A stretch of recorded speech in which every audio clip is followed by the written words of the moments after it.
Selamat datang kembali. Kali ini kita akan mengurai sumber yang Anda bagikan nih soal tantangan melola bisnis di zaman sekarang ya. Ya, betul. Makin kompleks ya tantangannya. Nah, fokus kita sekarang nih pengen paham gitu. Kenapa sih pendekatan manajemen yang biasa-biasa aja tuh seringnya malah nambah masalah ya? Dan gimana cara kerja yang lebih cerdas gitu? Oke. Sumber ini kan langsung nunjukin ada beda penting nih antara kompleksitas, itu tantangan dari luar ya, kayak pasar yang cepat berubah, tuntutan macam-macam, Bener. Yang dari eksternal. sama kerumitan. Nah ini justru masalah internal katanya, struktur, prosedur, aturan numpuk yang malah bikin susah gerak. Nah, itu dia. Seringkali biang keroknya tuh bukan kompleksitasnya, tapi kerumitan yang kita bikin sendiri itu. Jadi kayak kompleksitas tuh tantangan wajar, tapi kita malah ngeresponnya dengan bikin semuanya jadi ribet di dalam gitu ya. Bisa dibilang gitu. Kayak kompleksitas itu angin ribut di luar, nah kerumitan itu tali temali di kapal kita sendiri yang udah kusut banget gara-gara aturan internal. Hah, analogi bagus tuh. Nah, materi Anda ini kan nyebutin ada dua respons umum perusahaan nih. Ada pendekatan keras, fokus ke struktur, proses, insentif duit, Yang nganggep orang itu kayak mesin ya. kurang lebih gitu.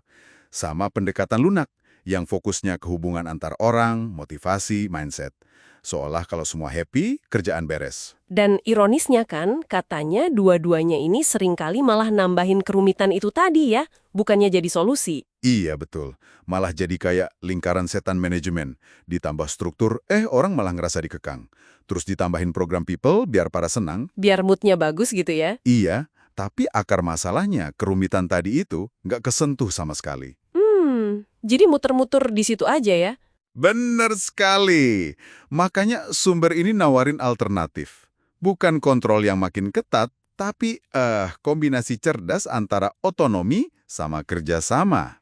Otonomi dan kerjasama. Maksudnya? Intinya, kasih orang kebebasan buat pakai logikanya, pakai penilaiannya sendiri, tapi di saat yang sama, pastiin mereka tuh mau kerja bareng buat tujuan bersama. Nah, ini disebut kesederhanaan cerdas atau smart simplicity. Ada 6 aturan sih, tapi mungkin kita fokus ke beberapa yang penting aja ya, mengingat waktu kita. Oke, siap. Mana dulu nih yang menarik? Kita mulai dari aturan pertama, yang dasar banget.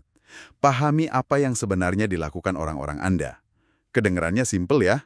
Iyalah, masa nggak paham kerjaan tim sendiri? Nah, tapi contoh Interlodge di materi ini nunjukin ini sering kelewat loh. Manajemen hotel kan frustrasi banget tuh sama resepsionisnya. Dianggap nggak bekus. Kenapa tuh? Kamar kosong banyak nggak kejual. Tamu komplain terus. Kepuasan rendah, terus banyak yang keluar masuk kerja. Turnover tinggi. Mereka udah coba macam-macam. Pendekatan keras, kayak peran diperjelas, dikasih insentif jualan. Pendekatan lunak juga, dikasih training biar ramah ke tamu. Gagal semua. Wah, kok bisa gagal semua ya? Padahal udah dicoba dua-duanya. Nah, gagalnya itu karena mereka nggak ngelihat konteks kerja si resepsionis sebenarnya. Pas diobservasi, baru ketahuan. Masalah utamanya itu bukan skill atau males, tapi stres ngadepin tamu marah. Marah kenapa? Gara-gara fasilitas, TV rusak lah, keran bocor lah. Nah, ini karena bagian housekeeping sama maintenance-nya kurang kerjasama. Jadi tujuan utama resepsionis itu, jadi geser. Bukan lagi jual kamar, tapi gimana caranya menghindari konfrontasi sama tamu yang lagi ngamuk. Oh, jadi mereka nggak jual kamar kosong itu bukan karena males, tapi semacam strategi gitu. Biar ada cadangan kalau ada tamu marah. Bisa jadi begitu, mereka nyimpen kamar kosong itu kayak jadi senjata atau sumber daya buat nenangin tamu kalau ada masalah. Kenapa? Karena mereka nggak bisa ngandelin bagian lain kayak housekeeping atau maintenance buat ngeberesin masalah dengan cepat. Mereka terkendala sama situasi itu. Wah, ini bener-bener ngubah cara pandang ya. Yang tadinya dianggap nggak kompeten, ternyata itu cara mereka bertahan di sistem yang ya kurang mendukung gitu. Persis. Makanya penting banget gali kenapanya. Jangan cuma lihat, oh dia nggak sesuai prosedur atau target nggak tercapai. Pahami dulu tujuan dia apa, sumber dayanya apa, hambatannya apa dari kacamata dia. Terus solusi buat Interlodge jadinya gimana? Solusinya bukan nambah aturan atau training lagi, tapi ngubah konteksnya. Resepsionis dikasih power, pengaruh gitu, buat ikut ngevaluasi kerjanya housekeeping dan maintenance. Jadi departemen lain jadi terdorong buat kerjasama. Ini nyambung ke aturan lain sih soal memperkuat integrator. Menarik banget. Jadi kuncinya di pemahaman konteks saat ini ya. Oke, itu tadi interlodge. Nah, ada lagi nih prinsip yang nggak kalah menarik dari materi Anda. Soal bikin konsekuensi masa depan itu kerasa sekarang. Kayaknya kasus motor fleet itu contoh bagus ya. Ah iya, motor fleet. Ini nyambung ke aturan kelima. Perpanjang bayangan masa depan. Gimana tuh ceritanya? Motor fleet ini kan perusahaan mobil ya. Mereka pusing tuh gimana caranya bikin mobil yang gampang diperbaiki. Reparability. Masalahnya, insinyur bagian mekanik sama bagian elektrik itu kerjanya misah banget, kayak di dunianya sendiri-sendiri. Oh, silo gitu ya? Iya, persis.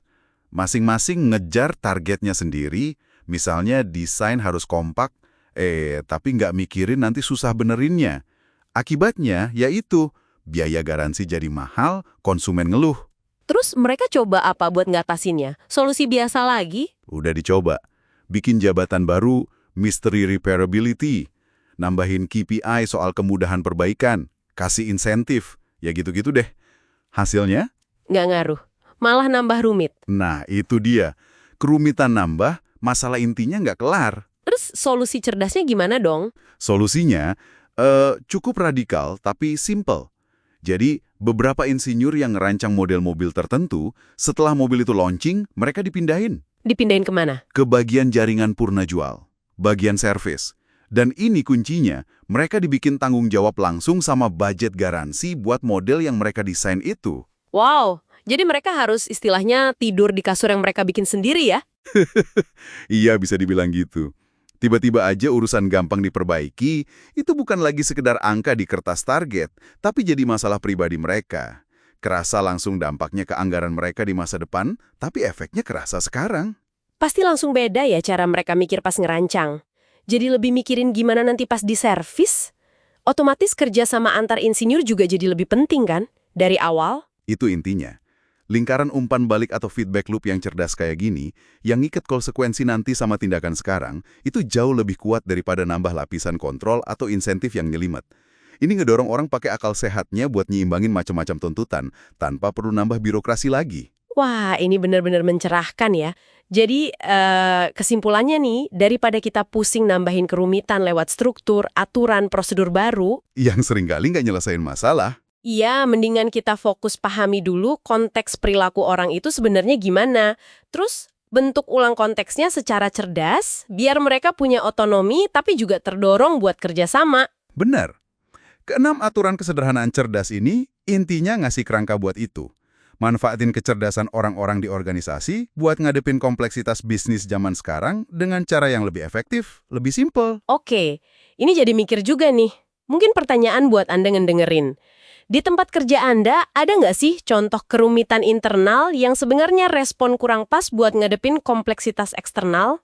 Pertanyaan bagus tuh. Dan gimana ya kalau kita coba pahami konteks nyata orang-orang di sekitar kita, jangan-jangan bisa nemu solusi yang lebih sederhana tapi justru lebih cerdas? Mungkin banget. Oke, terima kasih banyak sudah menyimak pembahasan kita kali ini. Sampai jumpa!